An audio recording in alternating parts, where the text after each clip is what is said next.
Good evening, my fellow Americans. Tonight I want to speak to you of peace in Vietnam and Southeast Asia. No other question so preoccupies our people. No other dream so absorbs the 250 million human beings who live in that part of the world.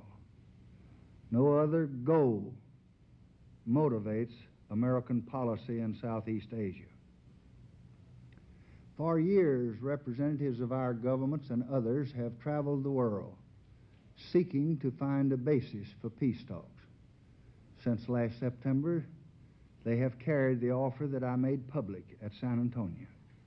And that offer was this: that the United States would stop its bombardment of North Vietnam when that would lead promptly to productive discussions, and that we would assume that North Vietnam would not take military advantage of our restraint.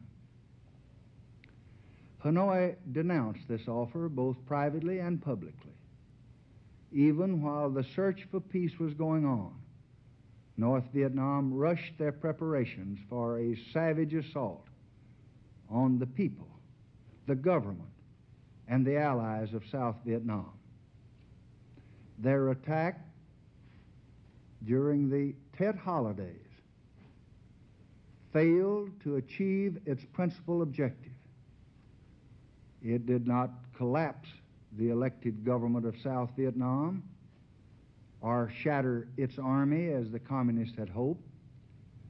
It did not produce a general uprising among the people of the cities as they had predicted. The communists were unable to maintain control of any of the more than 30 cities that they attacked, and they took very heavy casualties. But they did compel the South Vietnamese and their allies to move certain forces from the countryside into the cities. They caused widespread disruption and suffering. Their attacks and the battles that followed made refugees of 500,000 human beings. The communists may renew their attack any day. They are, it appears, trying to make 1968 the year of decision in South Vietnam, the year that brings, if not final victory or defeat, at least a turning point in the struggle. This much is clear. If they do mount another round of heavy attacks, they will not succeed in destroying the fighting power of South Vietnam and its allies. But tragically, this is also clear. Many men on both sides of the struggle will be lost. A nation that has already suffered 20 years of warfare will suffer once again. Armies on both sides will take new casualties, and the war will go on. There is no need for this to be so. There is no need to delay the talks that could bring an end to this long and this bloody war. Tonight, I renew the offer I made last August to stop the bombardment of North Vietnam. We ask that talks begin promptly, that they be serious talks on the substance of peace. We assume that during those talks, Hanoi will not take advantage of our restraint. We are prepared to move immediately toward peace through negotiations. So tonight, in the hope that this action will lead to early talks, I am taking the first step to de-escalate the conflict.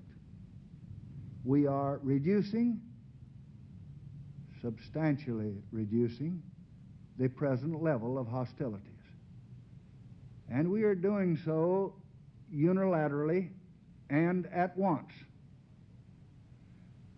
Tonight I have ordered our aircraft and our naval vessels to make no attacks on North Vietnam, except in the area north of the demilitarized zone where the continuing enemy buildup directly threatens Allied forward positions and where the movement of their troops and supplies are clearly related to that threat. The area in which we're stopping our attacks includes almost 90% of North Vietnam's population and most of its territory. Thus, there will be no attacks around the principal populated areas or in the food-producing areas of North Vietnam. Even this very limited bombing of the North could come to an early end if our restraint is matched by restraint in Hanoi. But I cannot, in good conscience, stop all bombings so long as to do so would immediately and directly endanger the lives of our men and our allies. Whether a complete bombing halt becomes possible in the future will be determined by events. Our purpose in this action is to bring about a reduction in the level of violence that now exists. It is to save the lives of brave men and to save the lives of innocent women and children. It is to permit the contending forces to move closer to a political settlement. And tonight I call upon the United Kingdom and I call upon the Soviet Union as co-chairman of the Geneva conferences and as permanent members of the United Nations Security Council to do all they can to move from the unilateral act of de-escalation that I have just announced toward genuine peace in Southeast Asia. Now, as in the past, the United States is ready to send its representatives to any forum at any time to discuss the means of bringing this ugly war to an end. I am designating one of our most distinguished Americans, Ambassador Averell Harriman, as my personal representative for such talks. In addition, I have asked Ambassador Llewellyn Thompson, who returned from Moscow for consultation, to be available to join Ambassador Harriman at Geneva or any other suitable place just as soon as Hanoi agrees to a conference. I call upon President Ho Chi Minh to respond positively and favorably to this new step toward peace. But if peace does not come now through negotiations, it will come when Hanoi understands that our common resolve is unshakable and our common strength is invincible. Tonight, we and the other allied nations are contributing 600,000 fighting men to assist 700,000 South Vietnamese troops in defending their little country. Our presence there has always rested on this basic belief: the main burden of preserving their freedom must be carried out by them, by the South Vietnamese themselves. We and our allies can only help to provide a shield behind which the people of South Vietnam can survive and can grow and develop. On their efforts, on their determinations and resourcefulness, the outcome will ultimately depend. That small, beleaguered nation has suffered terrible punishment for more than 20 years. I pay tribute once again tonight to the great courage and the endurance of its people. South Vietnam supports armed forces tonight of almost 700,000 men. And I call your attention to the fact that that is the equivalent of more than 10 million in our own population. Its people maintain their firm determination to be free of domination by the North. There has been substantial progress, I think, in building a durable government during these last 3 years. The South Vietnam of 1965 could not have survived the enemy's Tet Offensive of 1968. The elected government of South Vietnam survived that attack and is rapidly repairing the devastation that it wrought. The South Vietnamese know that further efforts are going to be required to expand their own armed forces, to move back into the countryside as quickly as possible, to increase their taxes, to select the very best men that they have for civil and military responsibilities, to achieve a new unity within their constitutional government, and to include in the national effort all those groups who wish to preserve South Vietnam's control over its own destiny. Last week, President Thieu ordered the mobilization of 135,000 additional South Vietnamese. He plans to reach as soon as possible a total military strength of more than 800,000 men.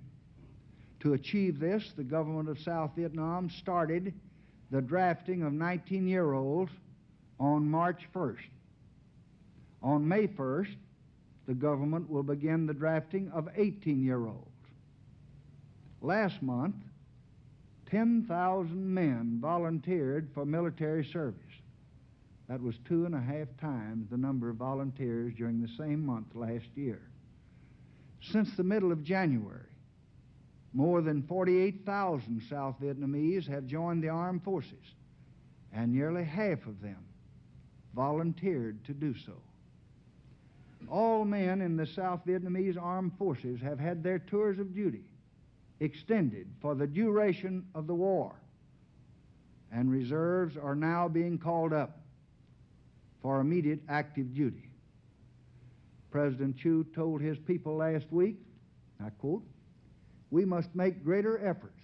We must accept more sacrifices, because, as I have said many times, this is our country. The existence of our nation is at stake. And this is mainly a Vietnamese responsibility." He warned his people that a major national effort is required to root out corruption and incompetence at all levels of government. We applaud this evidence of determination on the part of South Vietnam. Our first priority will be to support their effort. We shall accelerate the re-equipment of South Vietnam's armed forces in order to meet the enemy's increased firepower. And this will enable them progressively to undertake a larger share of combat operations against the communist invaders. On many occasions, I have told the American people that we would send to Vietnam those forces that are required to accomplish our mission there. So, with that as our guide, we have previously authorized a force level of approximately 525,000. Some weeks ago, to help meet the enemy's new offensive, we sent to Vietnam about 11,000 additional Marine and airborne troops. They were deployed by air in 48 hours on an emergency basis. but the artillery and the tank and the aircraft and medical and other units that were needed to work with and to support these infantry troops in combat could not then accompany them by air on that short notice. In order that these forces may reach maximum combat effectiveness, the Joint Chiefs of Staff have recommended to me that we should prepare to send during the next 5 months the support troops totaling approximately 13,500 men. A portion of these men will be made available from our active forces. The balance will come from reserve component units, which will be called up for service. The actions that we have taken since the beginning of the year to re-equip the South Vietnamese forces to meet our responsibilities in Korea, as well as our responsibilities in Vietnam, to meet price increases and the cost of activating and deploying these reserve forces, to replace helicopters and provide the other military supplies we need. All of these actions are going to require additional expenditures. The tentative estimate of those additional expenditures is $2.5 billion in this fiscal year and $2.6 billion in the next fiscal year. These projected increases in expenditures for our national security will bring into sharper focus the nation's need for immediate action. Action to protect the prosperity of the American people and to protect the strength and the stability of our American dollar. On many occasions, I have pointed out that without a tax bill or decreased expenditures, next year's deficit would again be around $20 billion. I have emphasized the need to set strict priorities in our spending. I have stressed that failure to act, and to act promptly and decisively, would raise very strong doubts throughout the world about America's willingness to keep its financial house in order. Yet Congress has not acted. And tonight we face the sharpest financial threat in the post-war era, a threat to the dollar's role as the keystone of international trade and finance in the world. Last week at the Monetary Conference in Stockholm, the major industrial countries decided to take a big step toward creating a new international monetary asset that will strengthen the international monetary system. And I'm very proud of the very able work done by Secretary Fowler and Chairman Martin of the Federal Reserve Board. But to make this system work, the United States just must bring its balance of payments to or very close to equilibrium. We must have a responsible fiscal policy in this country. The passage of a tax bill now, together with expenditure control that the Congress may desire and dictate, is absolutely necessary to protect this nation's security and to continue our prosperity and to meet the needs of our people. Now, what is at stake is 7 years of unparalleled prosperity. In those 7 years, the real income of the average American after taxes rose by almost 30%, a gain as large as that of the entire preceding 19 years.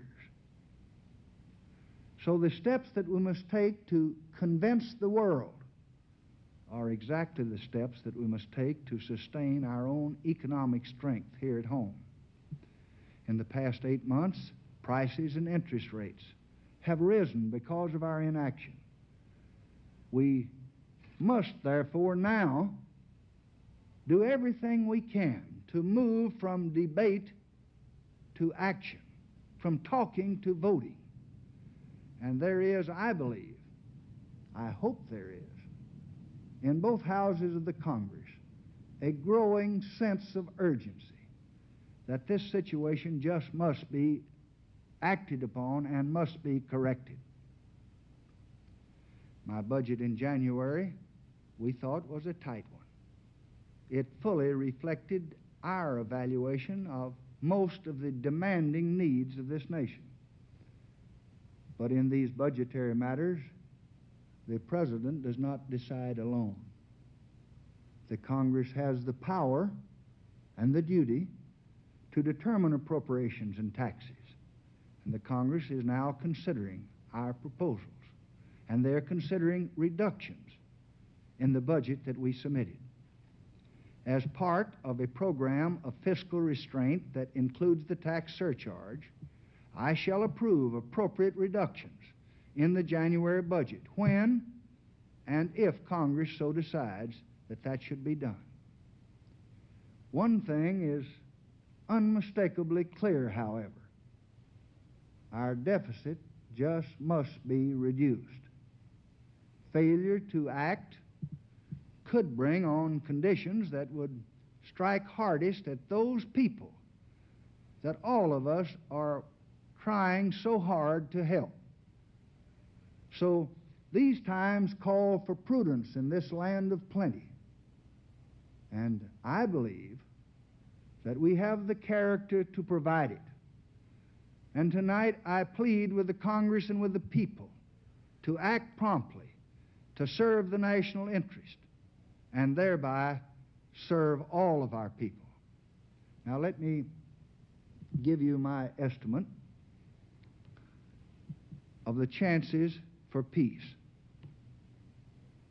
The peace that will one day stop the bloodshed in South Vietnam, that will all the Vietnamese people be permitted to rebuild and develop their land, that will permit us to turn more fully to our own tasks here at home. I cannot promise that the initiative that I have announced tonight will be completely successful in achieving peace any more than the 30 others that we have undertaken and agreed to in recent years. But it is our fervent hope that North Vietnam, after years of fighting that has left the issue unresolved, will now cease its efforts to achieve a military victory and will join with us in moving toward the peace table. And there may come a time when South Vietnamese on both sides are able to work out a way to settle their own differences by free political choice rather than by war. As Hanoi considers its course, it should be in no doubt of our intentions. It must not miscalculate the pressures within our democracy in this election year. We have no intention of widening this war, but the United States will never accept a fake solution to this long and arduous struggle and call it peace. No one can foretell the precise terms of an eventual settlement. Our objective in South Vietnam has never been the annihilation of the enemy.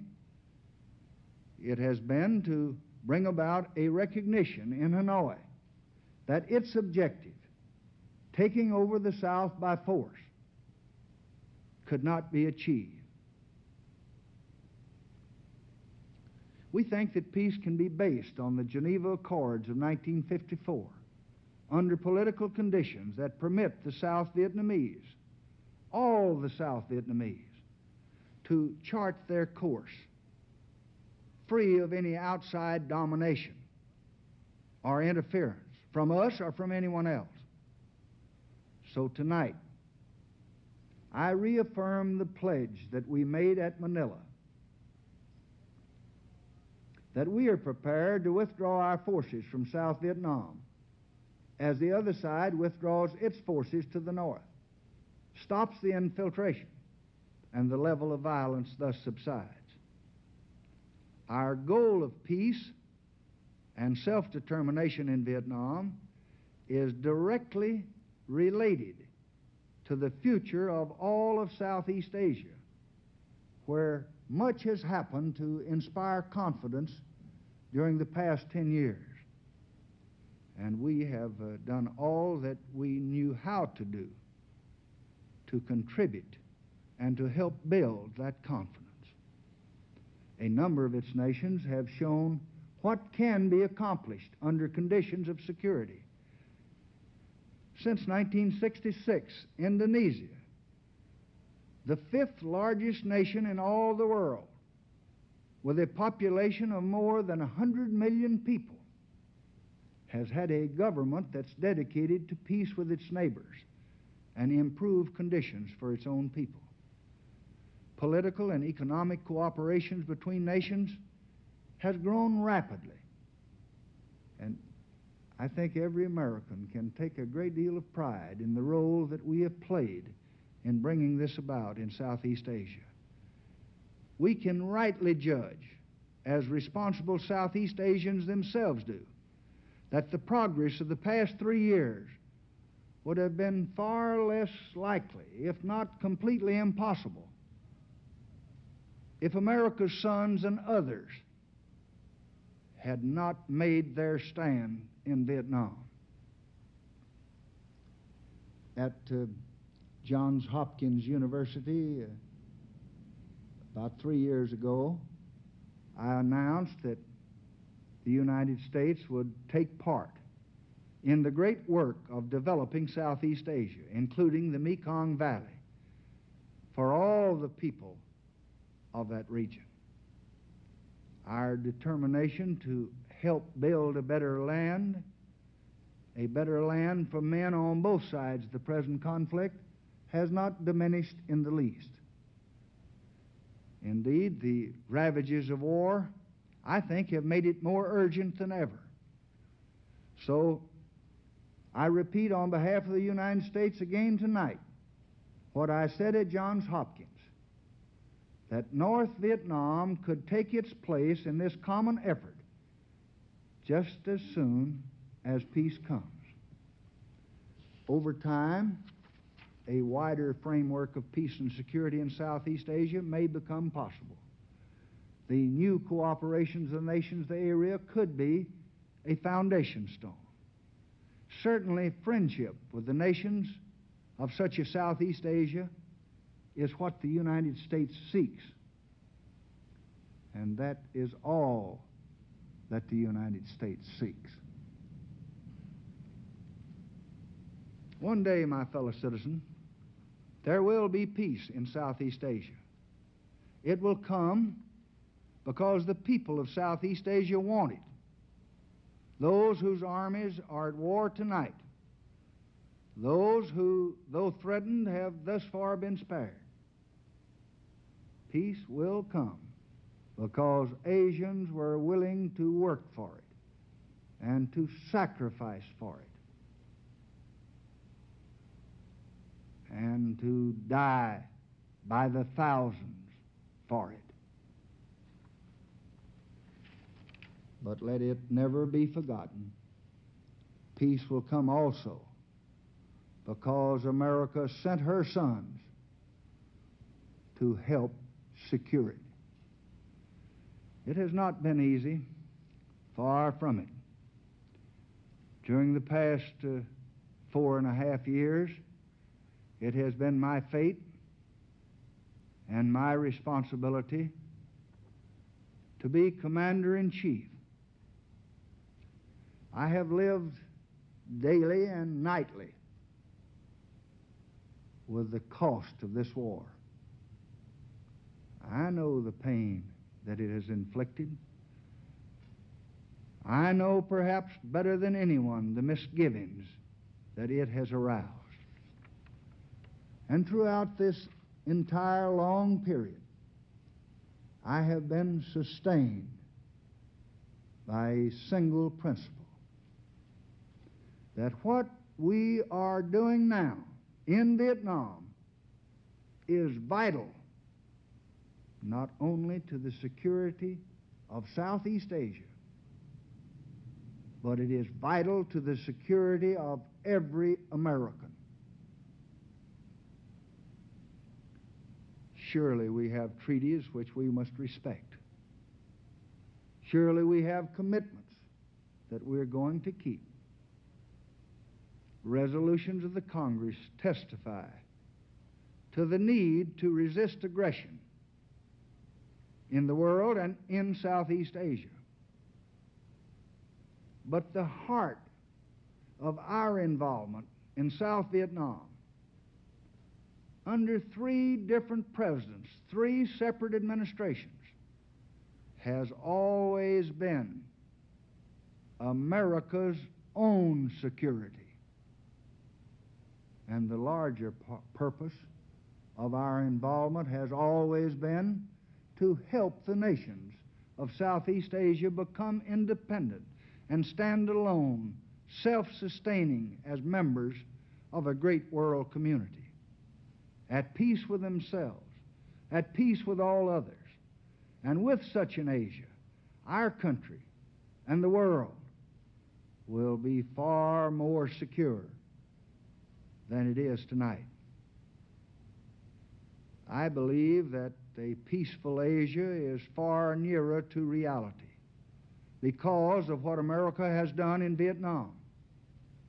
I believe that the men who endure the dangers of battle there, fighting there for us tonight, are helping the entire world avoid far greater conflicts, far wider wars, far more destruction than this one. The peace that will bring them home someday will come. Tonight, I have offered the first in what I hope will be a series of mutual moves toward peace. I pray that it will not be rejected by the leaders of North Vietnam. I pray that they will accept it as a means by which the sacrifices of their own people may be ended. And I ask your help and your support, my fellow citizens, for this effort to reach across the battlefield toward an early peace. Finally, my fellow Americans, let me say this. Of those to whom much is given, much is asked. I cannot say, and no man could say, that no more will be asked of us.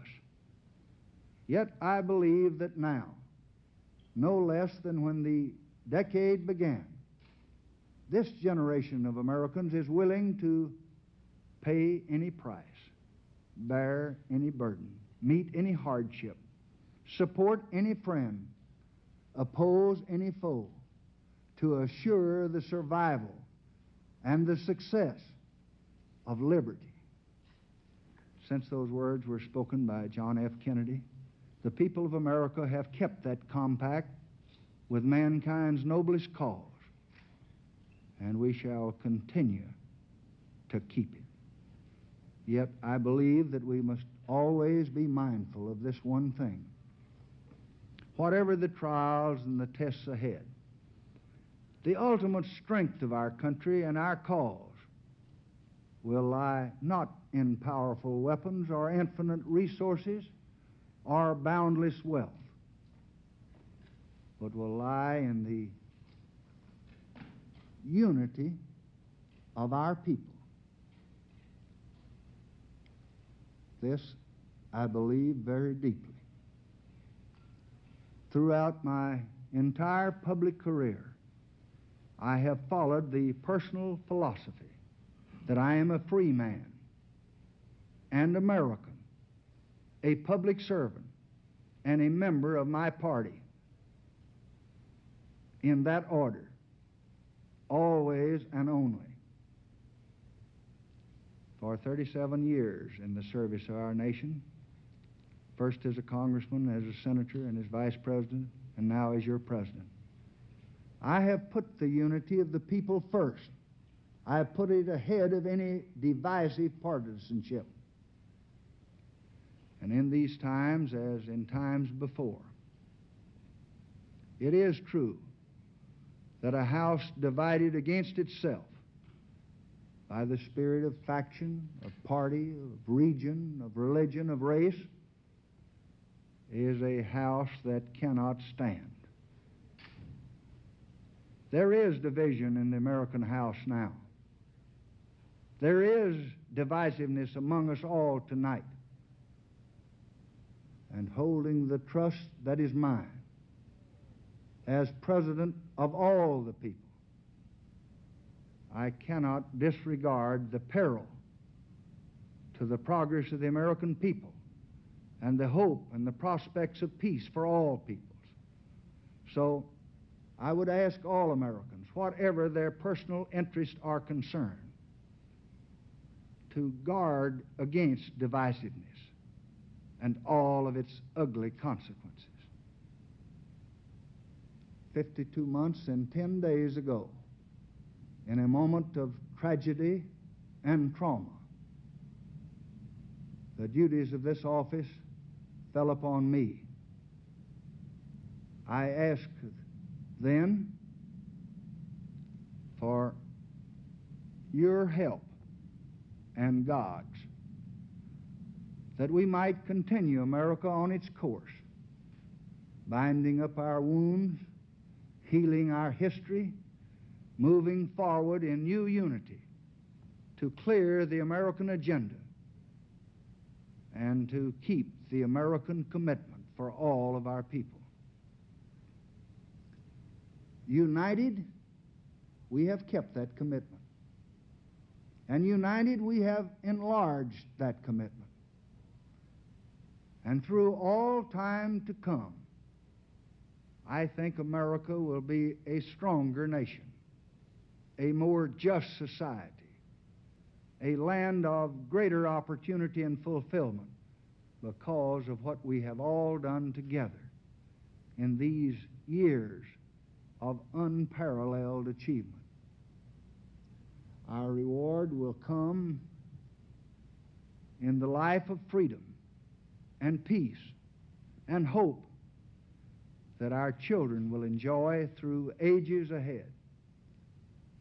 What we won when all of our people united just must not now be lost in suspicion and distrust and selfishness and politics among any of our people.